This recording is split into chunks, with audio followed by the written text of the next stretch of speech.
The year was 1700. Cambodia, once the proud land of kings and gods, of Angkor Wat and celestial dancers, was again bleeding.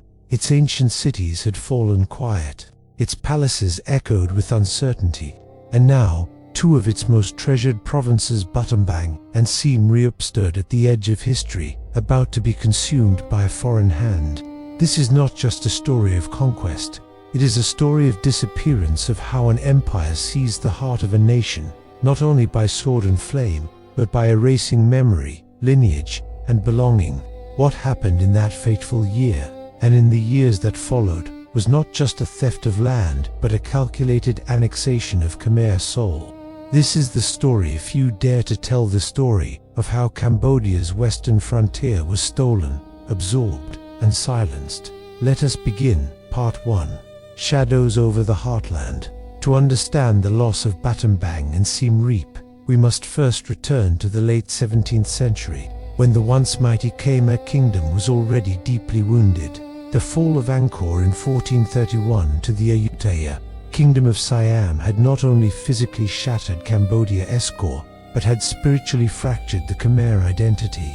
In the centuries that followed, Cambodia was caught between two rising powers, Siam to the west and Vietnam to the east, both of whom saw Cambodia not as a sovereign equal, but as a ripe territory to exploit, divide, and dominate. After the fall of Longvek in 1594, Siam had already established a precedent of intervening in Cambodia's internal affairs, often under the guise of aiding rival Khmer princes. While Cambodia had briefly recovered some autonomy during the reign of King Chaychetha II, his decision to allow Vietnamese settlers into the Mekong Delta had planted another seed of foreign domination. As the 17th century progressed, Cambodia became increasingly fragmented. Its rulers were often chosen or influenced by either the Siamese court in Ayutthaya or the Nguyen lords of southern Vietnam. The kingdom became a battleground of proxy interests, a pawn in a regional power game. By the final decade of the 1600s, Cambodia was a kingdom exhausted by constant succession crises and external interference. It lacked strong leadership, and internal cohesion was fraying. The provinces of Battambang and Siem Reap, once vital centers of agriculture, culture, and power, lay vulnerable in the west, just across the border from an expanding and increasingly aggressive Ayutthaya. These provinces had not only economic value, but symbolic weight. Siem Reap, literally, Siam defeated, had long stood as a Khmer memory of past victory, a name born from legendary battles against Ayutthaya. Ironically, it would soon fall under Siamese control. Ayutthaya, under King Petracha, and then his successors, pursued a policy of strategic expansion during this time, having consolidated power internally following the death of King Narai in 1688. The Ayutthaya court turned its attention outward. Cambodia was an obvious target, weak, disorganized, and culturally rich. The Siamese court had long sought not only to neutralize Cambodian sovereignty, but to incorporate its frontier provinces as buffer zones, both militarily and economically. Battambang and Siem Reap were particularly appealing. Situated near the Dangrek Mountains and fertile plains, these provinces could provide valuable rice harvests, manpower, and political leverage. The exact moment of annexation is veiled in diplomatic maneuvering and military pressure rather than open invasion. Unlike the brutal sack of Angkor in 1431 or the capture of Longvek in 1594, the absorption of Battambang and Siem Reap in 1700 was gradual and strategic. Ayutthaya had learned that occupation did not require fire and blood. It could be achieved through diplomacy backed by coercion, through the manipulation of Khmer nobles and rival claimants to the throne. At the turn of the century, Ayutthaya took advantage of a succession crisis in Cambodia, similar to its past strategies. In 1698, Cambodian King Chaychetha IV had abdicated, only to reclaim the throne shortly after. The resulting instability weakened the central government in Odong and left provincial governors with little direction. It is during this chaos that Ayutthaya Ayutthaya reportedly sent emissaries and troops into the western frontier under the pretext of supporting friendly Khmer officials who were loyal to Siamese interests.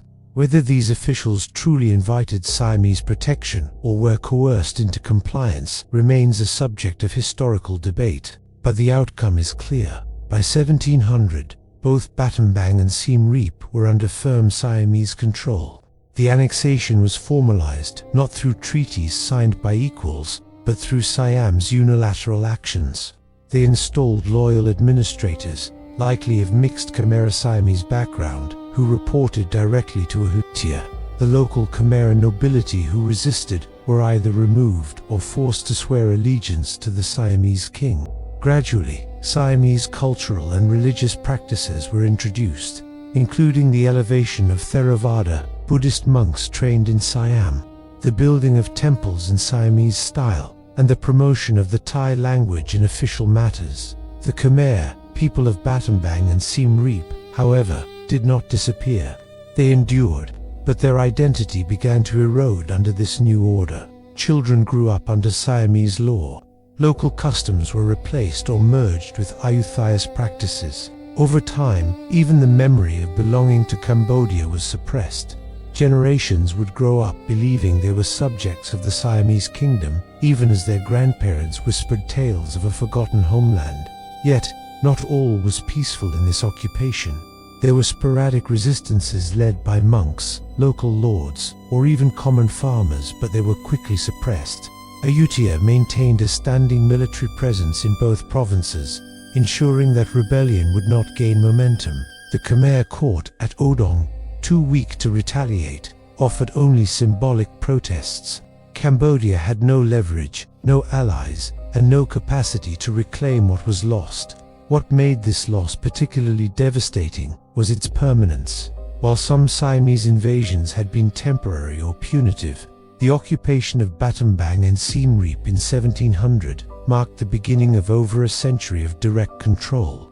These provinces would not return to Cambodian sovereignty until 1907, under French pressure during the colonial era. This century-long occupation was not merely a geopolitical fact, it was a cultural amputation. Siem Reap, once the cradle of Angkor, was severed from the rest of the Khmer nation. Temples that had stood for centuries as testaments to Khmer civilization now became curiosities under Siamese supervision. Monks who once prayed in polyverses, passed down through Cambodian lineages, now served a foreign crown. The Khmer soul, already bruised from past defeats, bled silently in the shadow of Siamese temples. The annexation also deepened Cambodia's vulnerability to Vietnamese expansion. With its western flank now firmly in Siamese hands, Cambodia turned eastward only to find the Nguyen lords increasingly aggressive. Thus, the loss of Battambang and Siem Reap was not only a territorial blow, it pushed Cambodia into the arms of Vietnam, setting the stage for another century of manipulation, betrayal, and suffering. This was the beginning of Cambodia's partition, not officially on maps, but in spirit and in fate. Battambang and Siem Reap were no longer borderlands. They were testaments to lost sovereignty. A ghost of a kingdom lingered in their forests and temples, but the Khmer crown could do nothing but mourn.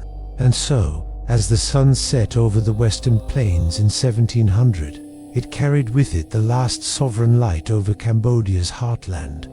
The fields of Battambang, the sacred stones of Siem Reap, they had fallen without fanfare, without siege, but with consequence beyond imagination. This was not just a loss of land, it was a loss of breath, of pulse, of memory. This was the beginning of Cambodia's forgotten century.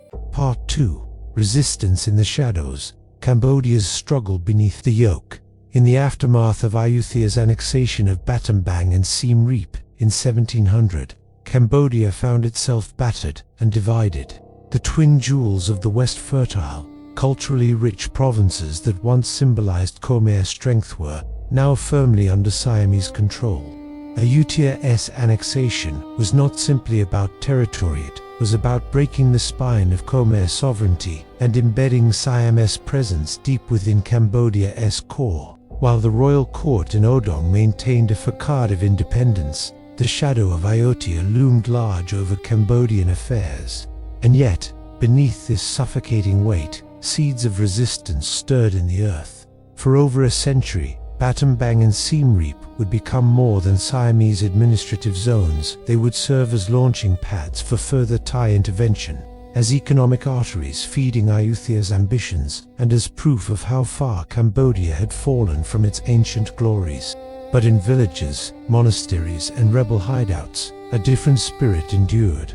A fierce, flickering Khmer willed to survive. By the early 1700s, the new Siamese rulers in Battambang and Siem Reap swiftly moved to erase any lingering symbols of Khmer control. Khmer officials were expelled or forced into submission.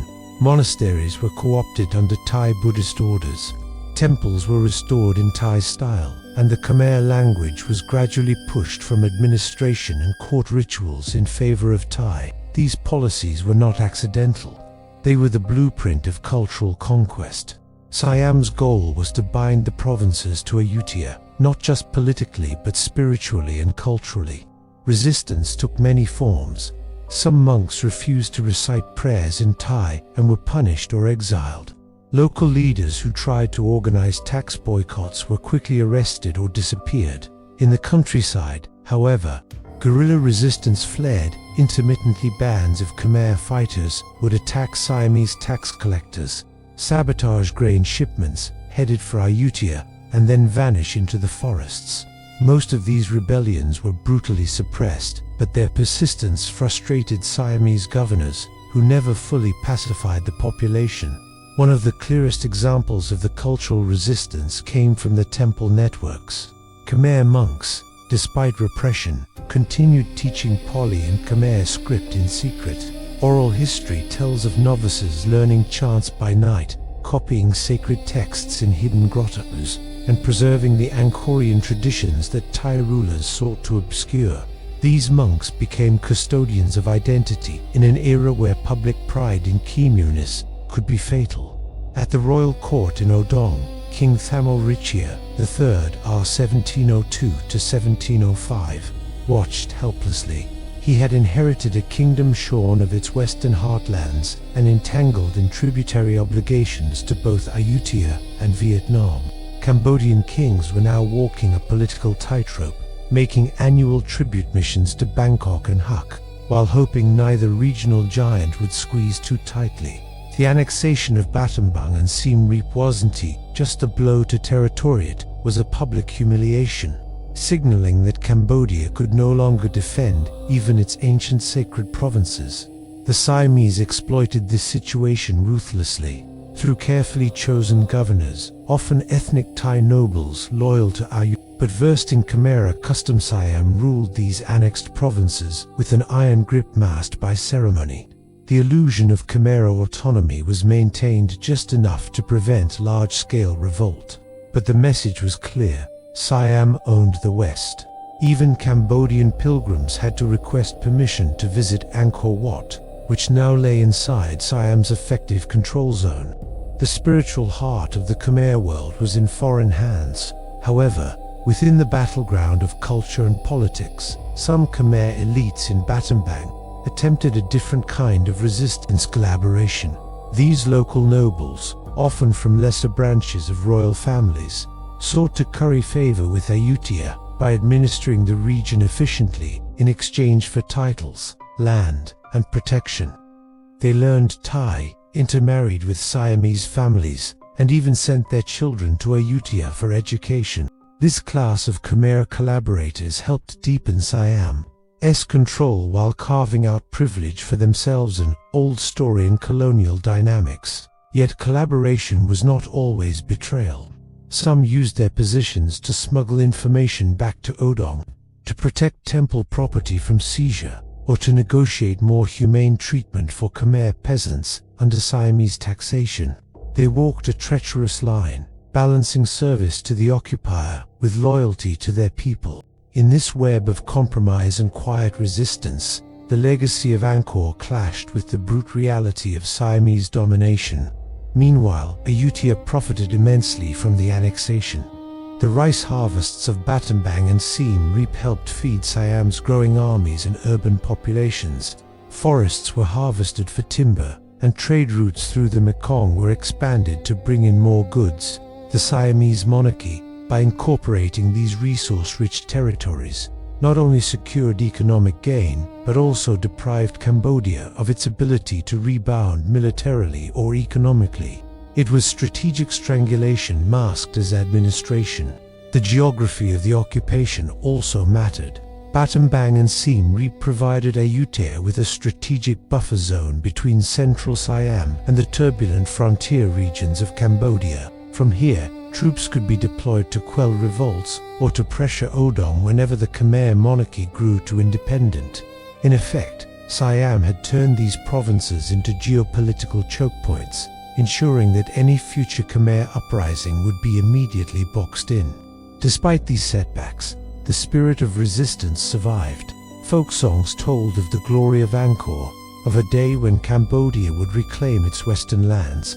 Pagodas kept the memory alive through murals and whispered prayers. Peasants would bury small statues of Jayavarman VII and other Khmer kings in the rice fields as talismans of protection and hope.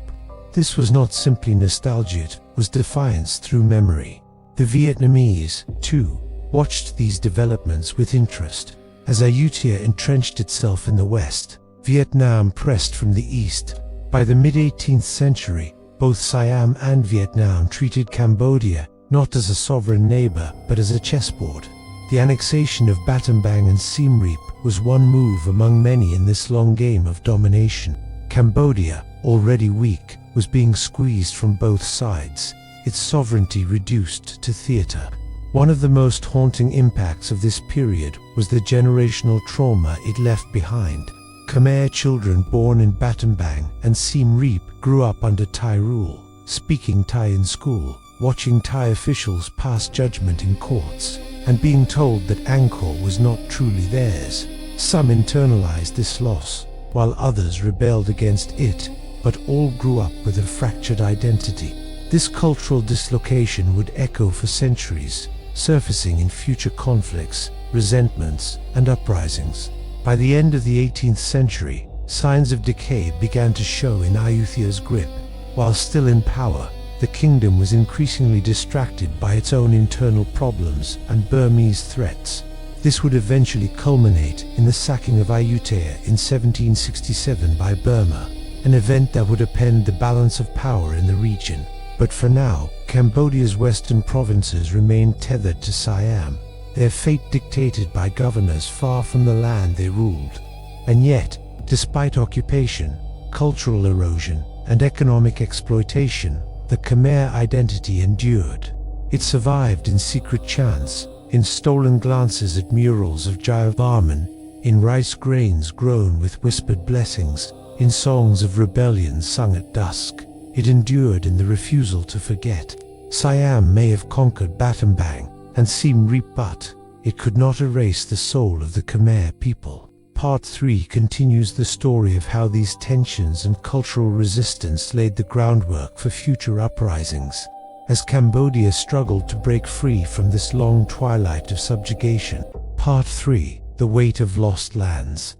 The decades following the Siamese annexation of Battambang and Siem Reap in 1700 were not marked by simple conquest, but by the slow erosion of a people's autonomy, dignity, and connection to their ancestral lands. While borders were redrawn by sword and royal decree, the deeper scars were carved into the memories of those who lived under occupation, generation after generation. Ayutthaya's control over Cambodia's western provinces did not end with mere military conquest. Instead, it was followed by administrative entrenchment. Cambodian villages were reclassified under Siamese rule. Local leaders, many of them Khmer nobles loyal to Odong, were replaced by Siamese-appointed governors, often members of the elite Bun family, who served the Chakri throne for their loyalty and usefulness in holding down the rebellious frontier.